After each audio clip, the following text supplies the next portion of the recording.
বিমান বাংলাদেশ এয়ারলাইন্সে একসঙ্গে ৩ জন ব্যবস্থাপনা পরিচালক নিয়োগের পরিকল্পনা করছে মন্ত্রণালয়। এ বিষয়ে কর্মকর্তা-কর্মচারীদের মধ্যে বিরূপ প্রতিক্রিয়া দেখা দিয়েছে।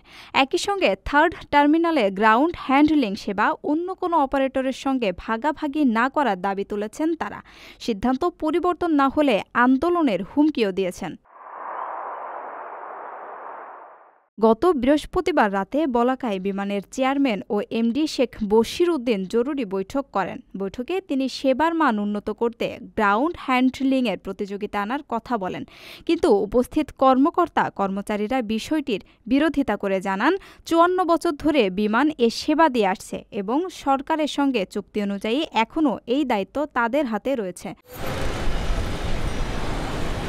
ইতিমধ্যে বিপুল যন্ত্রপাতি কেনা ও জনবল নিয়োগ করা হয়েছে। এই অবস্থায় অন্য অপারেটর যুক্ত হলে দেশের টাকা বিদেশে চলে যাবে বলে আশঙ্কা প্রকাশ করেন তারা। অন্যদিকে মন্ত্রণালয় বলছে, বিমানের একচেটিয়া আধিপত্যের কারণে দীর্ঘদিন ধরে যাত্রী সেবা নিয়ে অভিযোগ রয়েছে। প্রতিযোগিতা সৃষ্টি হলে সেবার মান বাড়বে এবং দেশের ভাবমূর্তি উন্নত হবে।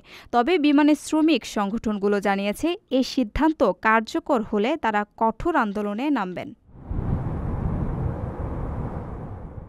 লক্ষাধিক টাকা বেতনে কর্মী নিচ্ছে জাপান। যেতে আগ্রহীরা যোগাযোগ করুন স্ক্রিনে দেয়া নাম্বারে।